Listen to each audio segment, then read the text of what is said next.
What do you think proves two people are meant to be together? Most people say it's the chemistry, the way conversation never runs dry, the way plans fall into place without anyone forcing it. That instinct makes sense.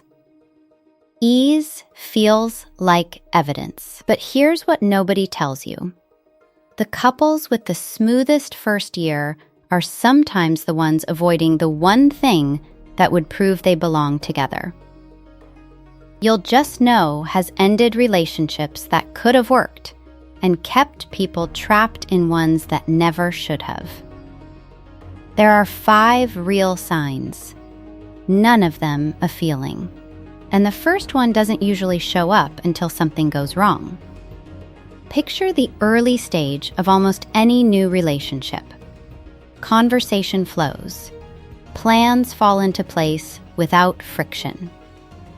Friends start saying it out loud, they're so good together. You'd agree with them. It looks like proof. In a narrow sense, it is proof of something. 2 people currently enjoying each other, with nothing yet asking them to do otherwise. That's the hidden condition nobody mentions.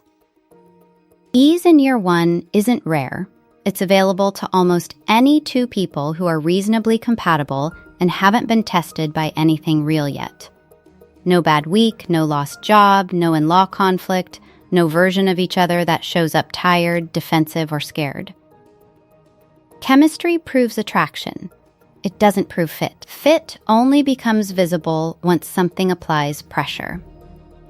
Which means the thing that actually separates a couple built for each other from one that just feels good right now doesn't happen while things are going well. It happens the first time they aren't. Here's the first marker: how fast repair happens after conflict and who does it. Picture 2 versions of the same argument. In one, both people are annoyed, but within an hour, someone reaches out, not with a grand apology, just contact. A joke, a hey. The tension breaks because neither person can tolerate distance for long. In the other version, the argument ends and silence takes over. 2 days pass. Whoever is more uncomfortable eventually caves first. Alone, unacknowledged. That second pattern teaches something neither person consciously decides to teach. The one who never reaches out learns that distance works, that if he waits long enough, the other person comes back and fixes it. Worse, he can start mistaking that stillness for strength, when it's really just relief that someone else keeps doing the uncomfortable part. The one who always initiates learns the opposite, that keeping the peace is entirely his job, and that if he doesn't do it, nobody will. Neither of them sat down and agreed to this. It became the shape of how they fight, repeated until it stopped looking like a choice and started looking like personality. This lines up with something relationship researchers have actually observed for decades. It isn't whether a couple fights that predicts how they'll do, almost everyone fights. It's whether small repair attempts get made during the fight, and whether the other person accepts them instead of ignoring them. Ask yourself honestly, in your last real relationship, who made that first move? Almost every time? There's a twist hiding inside that first marker, too. The partner who never initiates repair often gets described, by themselves and by others, as the calm one, the mature, unbothered, emotionally stable half of the relationship. Sometimes that's true. But sometimes calm is just distance wearing a more flattering name. The way to tell the difference isn't how someone acts during the fight. It's whether they ever reach out first once it's over, even when they're not the one who's wrong. Here's the second marker, and it's subtler. It's where a lot of promising relationships quietly die, how doubt gets treated. Most people think doubt is information, a signal that something is wrong. Sometimes it is. But picture a couple 3 months in. Things get a little boring. Not bad, just less electric.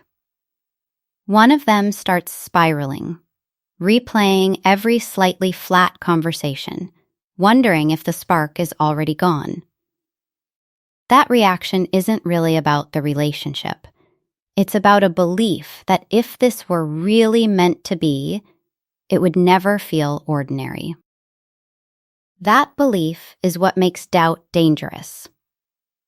Not the doubt itself, everyone has flat weeks, but the interpretation that flatness equals a verdict. People who treat every dip in intensity as proof of incompatibility end relationships that only needed patience. And they do it while telling themselves they were being honest with their feelings. There's a second-order effect here that rarely gets named. Doubt that never gets spoken out loud doesn't disappear. It changes address. It shows up later as testing, sudden coldness, or a small manufactured argument that has nothing to do with what's actually bothering someone. The real marker isn't the absence of doubt. It's whether doubt gets treated like weather, something that passes through, or like a verdict that ends the conversation before it's had time to be tested. Here's the third marker, and it's easy to miss because it disappears quietly instead of dramatically. Early on, effort is loud. Small gestures, unprompted texts, remembering tiny details nobody asked you to remember. Once a relationship starts to feel safe, a lot of that effort gets mentally reclassified as no longer necessary. Not because either person stopped caring, but because the brain treats secure as handled. Here's how it shows up. If the fear of losing this person vanished completely tomorrow, would you still do the small things you did in month 1? For most people, the honest answer is uncomfortable. This is where it gets personal. If you've been in something real, you already know this pattern from the inside. You remember which relationships you kept showing up for even once nobody was watching, and which ones you quietly coasted through the second the anxiety of losing them disappeared. That's not a character flaw. It's what happens when effort is driven by fear of loss instead of by choice. The marker isn't whether you were attentive at the beginning. Everyone is. It's whether attentiveness survived comfort. Here's the fourth marker, and a lot of couples get it backwards because it looks like the opposite of a good sign. It's whether friction actually surfaces or whether it gets buried under agreement. Constant harmony feels like proof of compatibility. Often it isn't. Often it's two people who've quietly learned that disagreement isn't safe, so they've stopped bringing anything up. Friends might even envy them, they never fight, without realizing that's not peace.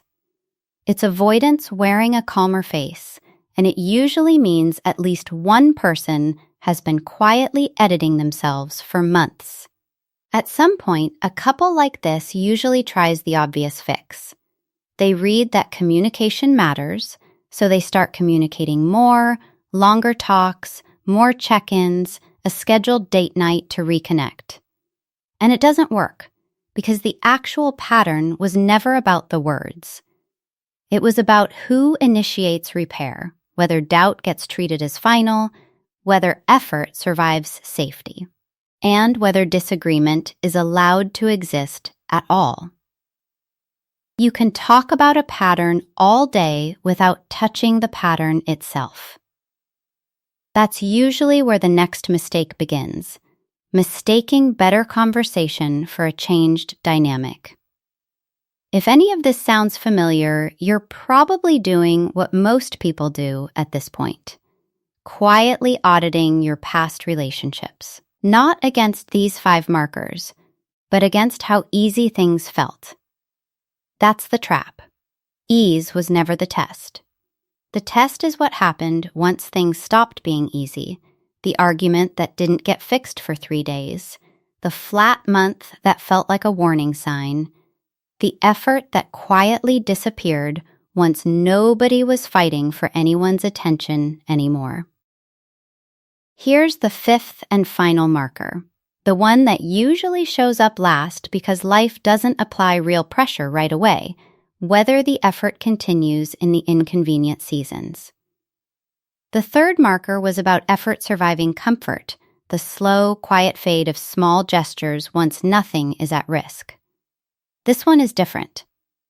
This is about effort surviving crisis, not the absence of anxiety, but the presence of real cost. Illness that makes someone less fun to be around. A stretch with no interest in intimacy. A job loss that makes one person less impressive, less confident, less available than they used to be. This is where you find out whether someone chose the relationship or just enjoyed the version of it that cost nothing. Picture a partner who was affectionate, attentive, and endlessly patient for 2 easy years, and then goes quiet the moment the other person actually needs something. A bad diagnosis, a slow recovery, weeks where they're not fun to be around. That silence usually isn't cruelty. It's the discovery that their care was real, but conditional, tied to a version of the relationship that never asked much of them. The fifth marker doesn't show up in the good years at all. It shows up exactly once, in the season nobody would choose, and by then, it's too late to fake. Here's the part that trips people up once they understand all 5. They swing the other direction, treating every disagreement as a referendum, mentally logging every slow reply, replaying every argument for proof the relationship is doomed. That's not wisdom. That's anxiety wearing the costume of standards, and it's the same mistake as trusting the honeymoon phase, just aimed the other way. A single hard week isn't data. What matters is the shape that keeps repeating across months, whether repair gets faster or slower, whether doubt gets treated as passing or final, whether effort keeps showing up once nothing is at risk. One instance tells you almost nothing. A repeated shape tells you almost everything, and it doesn't need to be enforced. A real pattern shows up again on its own, in a slightly different situation, without you having to demand it. Naming this out loud, even to yourself, can feel oddly unromantic at first. Most people were raised on the story that real love is obvious and effortless, something you feel rather than something you build, and replacing that story with a pattern that can actually be tested can initially feel like it's ruining the magic. If you're the one who brings this kind of honesty into a relationship first, don't be surprised if it briefly reads as tension instead of clarity. Someone used to silence being mistaken for calm may take your directness as coldness before they realize it's closer to respect. And any one of these 5 signs showing up once doesn't prove anything either. A single fast repair, a single hard season handled well. What separates the couples who make it isn't a good moment. It's whether that moment becomes the pattern instead of the exception, which is really what those 5 signs are measuring. Not a feeling. A feeling was never going to answer, are we meant to be? What actually answers it is whether the pattern is already there. Who moves first after conflict? Whether doubt gets treated as passing or final, whether effort survives comfort, whether disagreement is allowed to exist, whether someone keeps showing up in the seasons that cost them something. So go back to the beginning. The couples who look like they were simply meant to be, the ones everyone assumes just got lucky, usually weren't luckier than anyone else. They doubted. They had flat months. They had arguments that could have ended things. The difference is the 5 signs kept showing up anyway, in exactly the moments when it would have been easiest for them to disappear, until the pattern was consistent enough that it stopped looking like chance and started looking like fate.